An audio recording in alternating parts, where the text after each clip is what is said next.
Pagkabuhay ako't buhay, ako'y mong panaligan, nang di mo matay kailanman.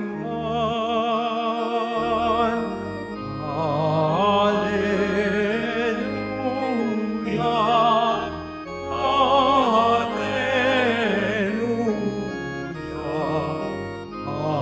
Hallelujah,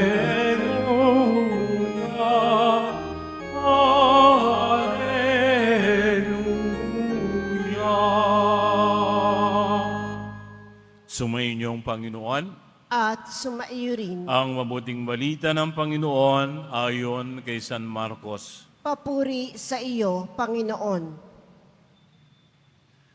Noong panahong iyon, may ilang Saduseyo na lumapit kay Jesus. Ang mga Saduseyo'y ay naninindigan na hindi muling bubuhayin ang mga patay. Guro, anila, naglagda po si Moses ng ganitong batas para sa amin. Kung mamamatay ang isang lalaki at maiwang walang anak ang kanyang asawa, ang kapatid na lalaki dapat pakasal sa balo upang magkaanak sila para sa namatay. May 7 magkakapatid na lalaki, nag-asawa ang panganay, at namatay na walang anak. Nagpakasal sa balong pangalawa at namatay na wala rin anak. Gayon din nangyari sa pangatlo at sa mga sumusunod pa.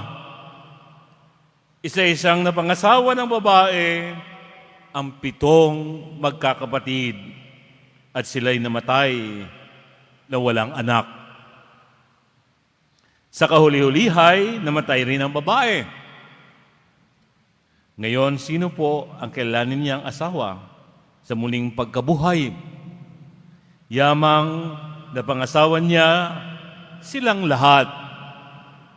Sumagot si Jesus, maling-mali kayo. Alam ninyo kung bakit hindi ninyo nababatid ang mga kasulatan niyang kapangyarihang ng Diyos. Sapagkat sa muling pagkabuhay, ang mga tao ay hindi na mag-aasawa. Sila ay magiging tulad ng mga anghel sa langit.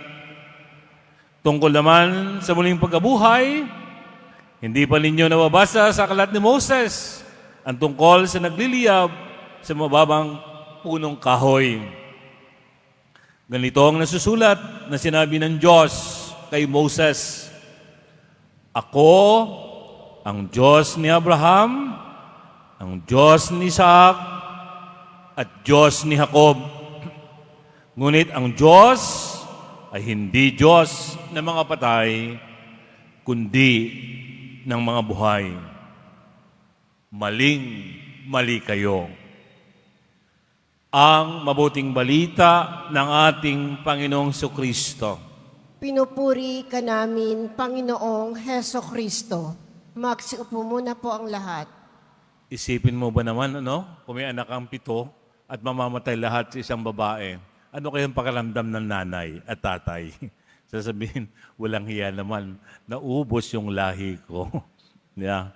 Pero kung titingnan natin, kwento lang yon na sa isipan nila para hulihin ang Panginoon. Pero hindi naman sila naging matagumpay. Dahil ang sinasabi ng Panginoon, sapagkat sa muling pagkabuhay, ang mga tao ay hindi na nag-asawa, sila ay magiging tulad ng mga anghel sa langit. Tayo dito sa lupa, saklaw tayo ng space and time. Pagdating sa kaluhatian ng langit, wala na, dahil wala na tayong katawan. Kaya ganun ho ang ng ating pananampalataya na merong buhay na walang hanggan kasama ang Diyos. Ang ating mga pinagdiriwang na mga martir sa araw na ito, mga kasama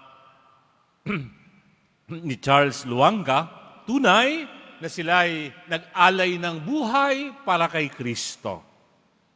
Sabi nga sa kasaysayan, the blood of martyrs is a new seed of Christian.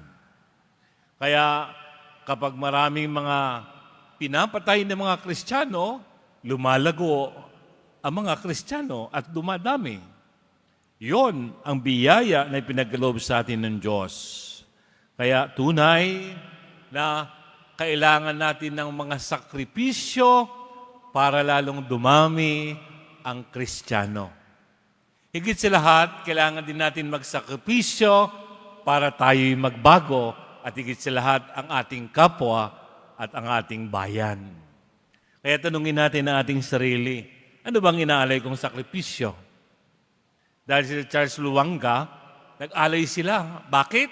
Dahil mayroon silang tiwaling hari, haring mapagsamantala na hindi kaya-aya ang mga ginagawa.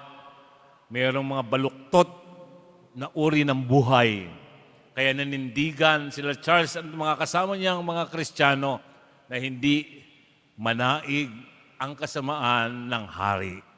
Kaya buhay man nila ay inialay nila dahil sa kanilang pananalig at pagmamahal sa Diyos. Tanungin natin ang ating sarili.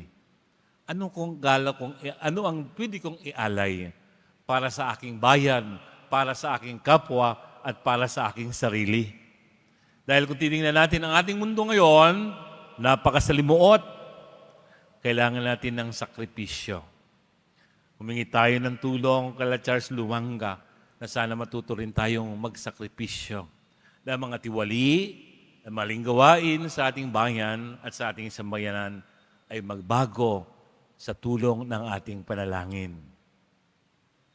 Kapag ako ay nagbibigay ng mga recollection sa mga kabataan, tinatanong ko sila, ang magkakaklase nyo ba ng mga loko-loko ipinagdarasal nyo? Kadalasan sabihin nila, ba't namin ipagdadasal, Father? Sabi ko, sa tingin nyo, kung hindi nyo ipagdadasal, magbabago ba yan?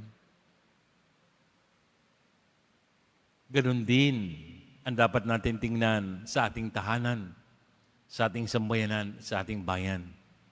Kung hindi natin ipagdadasal ang mga tiwali, tunay na walang mangyayari. Ngunit kailangan natin ang tulong ng bawat isa na sa ating sakripisyo, tunay tayong maging matagumpay na lahat tayo ay maligtas. Kaya yan ang hamon sa atin.